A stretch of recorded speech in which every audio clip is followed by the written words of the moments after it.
There's been an explosion of online gambling during the pandemic. Some people say it's just because of boredom, but could it be more complex than that? And more importantly, is it even your fault if you are a person that's been caught in a cycle of gambling? At the end of this video, stay tuned. I will give you some solutions and some suggestions if you or someone you love is affected by gambling. But before that, let's point out some of these problems and have a bit of a laugh about it. During this pandemic, many of us now spend our days behind a computer screen. They're home, they're alone. They're at home, they're alone, they're trapping burglars in a variety of novel ways. The National Council on Problem Gambling estimates about 6 million Americans have a gambling addiction, and it can be as gripping as an addiction to drugs or even alcohol. Gripping is not a pejorative enough term. Like gripping, good film is gripping, isn't it? It's a terrible, terrible addiction. The thing is with gambling, it's a serious, serious problem. It does, as this news person said, it's increased in America. It's increased in the UK and all. 9.2% of people that do online gambling are addicted to it. Plus, problem gamblers are at greater risk of suicide than people with conventional forms of addiction. I've met people with gambling addiction, and what I've learned from it is that it's sort of like a kind of hypnosis, like all addictions. Perhaps it's more comparable to anorexia or bulimia in that it's like, of course, food is a substance, but it's not necessarily an addictive substance. It's a behavioural addiction, and once people are in its thralls, it's not about sort of winning and losing, but just about this creating this inner vacillation, this sort of state of self-hypnosis that people will pursue into the jaws of financial ruin and, as has been explained, mental health breakdown. Mobile matters, especially in a pandemic. Last year, coronavirus closed down casinos nationwide and tax revenue dwindled. But where mobile gaming was legal, the money kept coming in. So really, again, this is the same old problem. It's a business. Gambling's a business. So the fact that it causes addiction and financial ruin in ordinary people is not significant. It's not like I would suggest banning gambling or anything like that. I'm not like a mad Puritan type of guy, but these are things that I think are interesting. The gambling industry has a history of donating money to political parties. Sheldon Adelson donated 100 million to Donald Trump, and casino magnate Neil Bloom hosted fundraisers for Joe Biden. It's the same over here in our country, England. In 2017, it was revealed that sports and betting companies are the most regular donors to MPs. MPs who defended betting machines in a Commons debate had received thousands of pounds in gifts from bookmakers. How can there ever be political, legislative change when the funding comes from the people who benefit from things staying the same? The key to profits and tax revenue is making bets easy whenever, wherever. One thing these companies could do is donate some of this enormous revenue to solving the problems that their product is creating. Gambling addiction. In 2005, UK bookmakers and online betting companies agreed to give, wait for it, 0.1% of their annual 14 billion revenue to charities that fund addiction treatment and research. The industry has increasingly failed to meet its commitments. It is hard to give 0.1%. Data released by Gamble Aware showed that some firms ensured their presence on a list of donors by giving as little as £1 or £5. Well, a whole pound, we're going to give you that whole quid. I suppose this is the kind of remorseless, relentless rapaciousness of profit-driven business. Gambling, I suppose, probably could be fun. You know, like in them adverts where it goes, when the fun stops, stop. Do you know what you're dealing with addiction? When the fun stops, stop. Anyone that could respond to that, in an addict, like, hey, is this fun? No, it ain't fun. I've just had to nick my kid's laptop and flog it.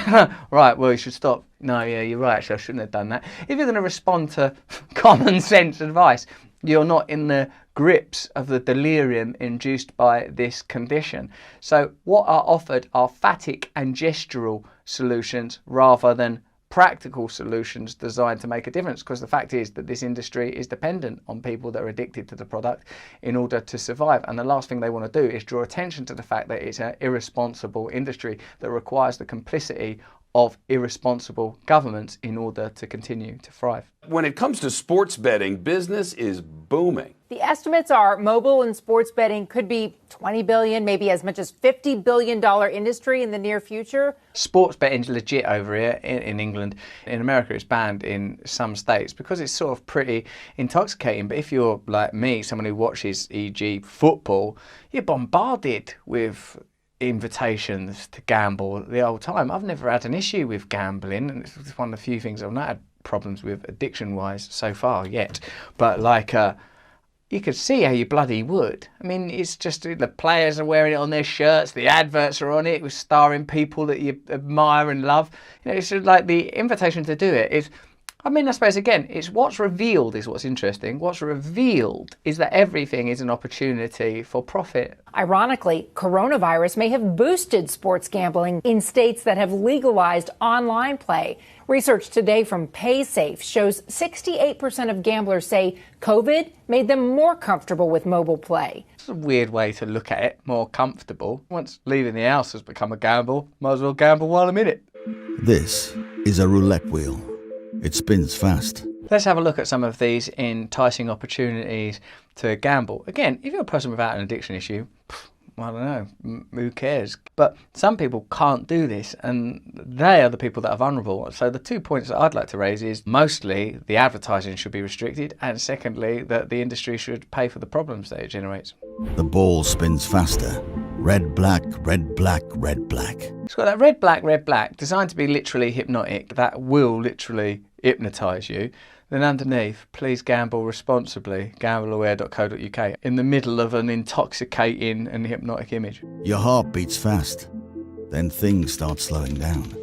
But your heart beats faster. It's like neuro-linguistic programming. So fast, it almost stops.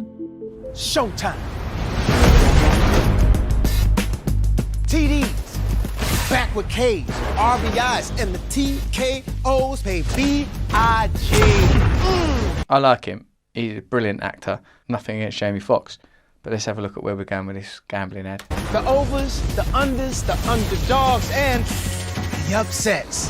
Ooh, yeah, that hits different. Well, he's literally walking on water, surrounded by giants in flumes of apparent ejaculate, in an intoxicating and bewilderingly seductive image.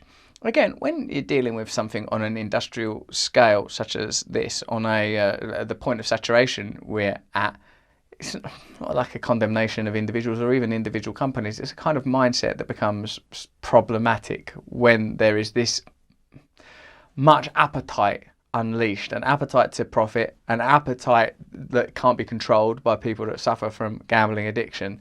This is when you get into, I think, sort of a dodgy territory. You know what to do. So there's them intense sexy adverts. Then there's also ones that are kind of, hey, we're your mate. Lads, and everybody. Chris Akabosa. All right! Sort of ironic lad culture, references to sort of pastiche, parodic, retrograde, nostalgic figures. Get a bigger payout on your football accumulator by hitting the boost button to boost your ACCA odds. And in an attempt to make it accessible and ordinary and humorous, but I find sort of a bit patronising. A bookie gives you odds and you bet on them or not, which is fine if you like that sort of thing. Right, but hold on, what's Clive Owen, who's also a wicked actor? Let's see what Clive Owen's got to say. Now he can use peanuts to make sense of the world. You'll be betting against fellow bettors, so you could get better odds. And it also means you can lay a bet. He's gambling on the nature of reality itself, sat in a square in Paris, I'm guessing, with a crow. What the hell are you telling me? And that bet doesn't have to be at the odds on offer. You can set your own odds, and if someone likes them, the bet is on. This better lead somewhere, all these peanuts being lined up on this bench. It's freaking me out now.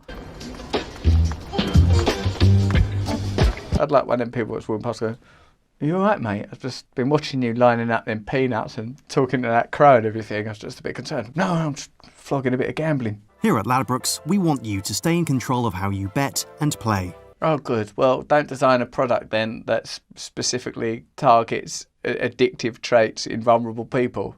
Is that what you've done? Simply decide how much you'd like to spend. Again, if you're capable of doing this, you are not an addict. Set reminders that help you manage how long you play for. Oh, the old reminder. Shut your face! And take a break whenever you want to. You're in the grips of addiction. I think I might take a break from this crippling addiction. So however you like to play, stay in control and always gamble responsibly. It's presented as a sort of a rational, calm medical procedure, but that's not how addiction operates. That's something I can talk about from personal experience. Here's some actual advice if you are suffering from gambling addiction. Get in touch with Gamblers Anonymous or a comparable 12-step support group. Find somebody else who's had an addiction problem like you that is now living a life free from the addiction, and next time you want to gamble, call them. Remove all apps and devices from your phone. Do not put yourself in situations where you're alone with your phone. For example, stop taking your phone to bed at night. Do not sit alone. Join groups, support groups, even if they're online, where you talk honestly about the feelings you get when you're gambling, what it brings up in you. Talk about the emotional deficiencies and defects you have inside yourself that you're trying to make up for. What job is the addiction doing in your life? It's providing me excitement, detachment, escape, freedom. Well, you've got to find those things elsewhere in your life. You can't just remove the addiction and replace it with a sterile Ladbrokes ad telling you to take a break. You're going to need to find what this craving, this yearning within you is looking for, which you'll probably find is something quite profound and emotional, and dare I say it, spiritual. You won't be able to do that on your own. You won't be able to do it without significant change. However, help is available, change is possible, and there are groups that are genuinely interested in helping those of us that have addiction issues. Gambling organisations that have that mentality are all available and linked to at the bottom of this video. If you know somebody that's affected by gambling, well, I don't know if you can send them the old video, because they'll probably see the adverts that we were just satirically critiquing and go, yeah, bloody hell, actually, let's have a go. I might win some of Clive Owen's peanuts. You know, but you might consider showing them this and letting them know that they're not alone, that there is a solution, that change is possible. These are fundamental principles of recovery in every single area of your life. If you like this video, like it. If you've got any comments, let us know. We do read them. Don't turn on notifications, especially not if you've got gambling addiction issues. Just shut that off altogether. In fact, stop watching it. Go outside, have a walk, fly a kite, do something productive, take a deep breath, meditate. And if you want to join my mailing list, my community, my arc, my cabal, my elites, my cult, then visit this link and sign up. You get regular free content, and I tell you what the hell it is I'm up to. And please look at my book Revelation, where I go deeply into the kind of stuff that I talk to in these videos, primarily from a spiritual perspective. Click on the link for appropriate to your area. But most importantly of all, keep watching, stay connected, stay free. Thank you.